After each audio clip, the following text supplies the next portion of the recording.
हिंदू धर्म में महादेव के एक से बढ़कर एक भक्तों का वर्णन मिलता है, किंतु उनमें से एक भक्त ऐसे भी थे जो किसी भी पूजा विधि को नहीं जानते थे।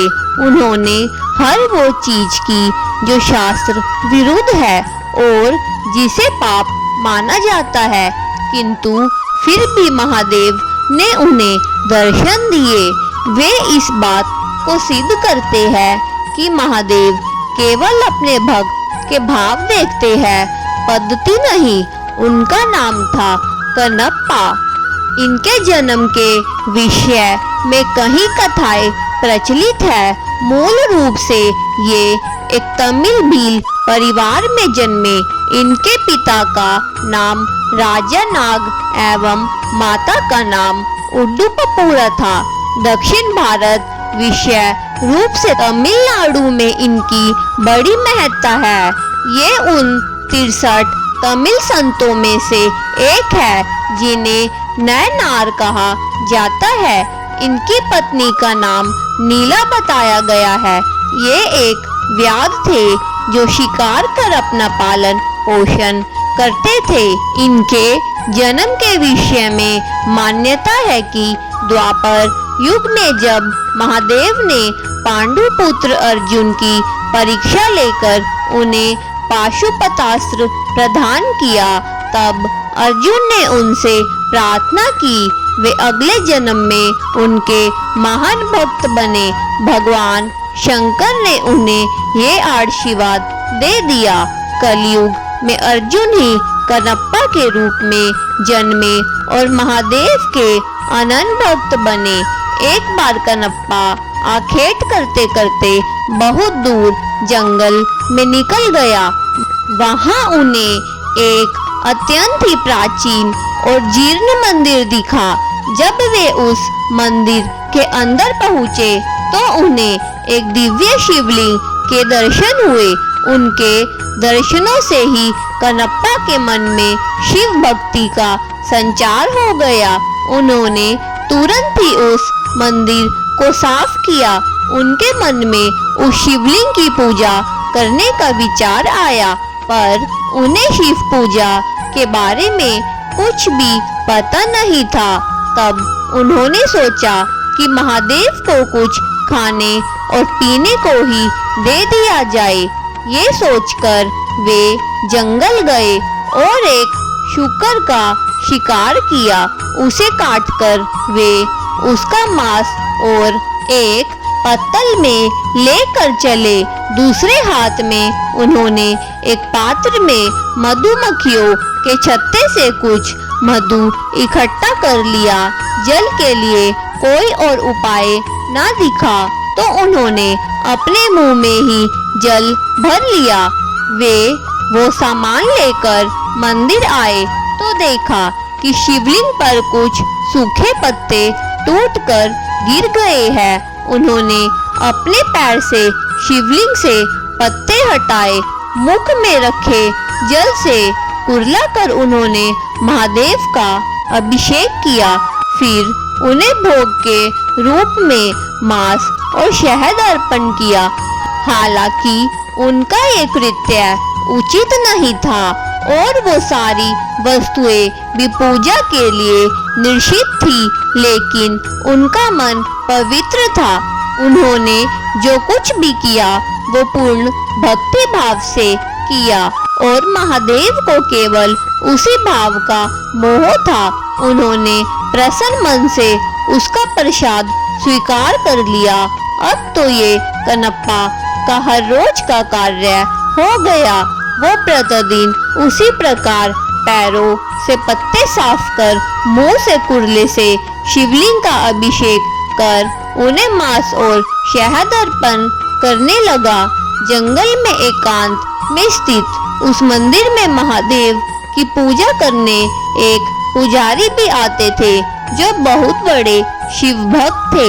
कनप्पा के पूजा करने के बाद अगले दिन जब वे आए तो देखा कि पूरे मंदिर में यहाँ वहाँ मांस के टुकड़े पड़े हैं। वे बहुत दुखी हुए और तत्काल मंदिर को जल से धोकर पूजा की और स्वच्छ पुष्प चढ़ाए, किंतु अब हर रोज उन्हें मंदिर में मांस मिलने लगा। ये देखकर वह एक दिन उन्होंने निश्चय किया कि वे पता कर रहेंगे कि कौन है जो हर रोज मंदिर को अपवित्र कर देता है। यही सोचकर वो रात को वहां रुक गए। हर रोज की भांति कनप्पा वहां आए और उन्होंने पैर से पुजारी द्वारा शिवलिंग पर चढ़े पुष्प हटाए, कुल्ले से उनके अभिषेक किया और फिर शिवलिंग पर मांस और मधु चढ़ाया। पुजारी मंदिर के एक कोने से छिपकर ये सब देख रहे थे। उन्हें यह देखकर बहुत क्रोध आ रहा था। वे यह तो समझ गए कि कनप्पा ऐसा केवल भक्ति के कारण कर रहे हैं, जानबूझकर नहीं, किंतु फिर भी उन्हें उसके कार्य बहुत घृणित लगा। उसी समय उनके मन में विचार आया कि मैं इतने समय से शुद्ध चीजों से महादेव की पूजा करता हूँ, फिर भी मुझे उनके दर्शन नहीं हुए। फिर भला इस घृणित पद्धति से पूजा करने वाले से भला महादेव कैसे प्रसन्न हो सकते हैं। वे पुजारी भी महादेव के भक्त थे, इसीलिए अपने भक्त का अभिमान भंग करने के लिए उन्होंने एक लीला रची। कनप्पा ने देखा कि अचानक शिवलिंग के एक आंख से रक्त बहने लगा है। अपने आराध्य की ऐसी दशा देखकर वो अत्यंत दुखी हुआ। उसने पास पड़ी जड़ी बूटियों से शिवलिंग के नेत्र पर लगाया, किंतु रक्त का बहना नहीं रुका। उसे समझ नहीं आया कि वह अब क्या करे। उधर छिपकर सब देख रहे उस पुजारी को भी कुछ समझ नहीं आया। उन्हें लगा कि अवश्य ही कनप्पा के इस कर्तव्य से महादेव अप्रसन्न हो गए हैं और उनके नेत्रों से रक्त बह रहा है। उधर कनप्पा मारे दुख के रोने लगा। तभी उन्होंने सोचा कि यदि मैं अपनी एक आंख इस पर लगा दूं तो शायद रक्त का बहना रुक जाए। ये सोचकर उन्होंने अपने एक बाण से अपना एक आंख निकाला और शिवलिंग के नेत्र पर रख दिया। इससे रक्त बहना बंद हो गया। कनप्पा की प्रसन्नता का ठिकाना न रहा। तभी शिवलिंग के दूसरे नेत्र से रक्त निकलने लगा।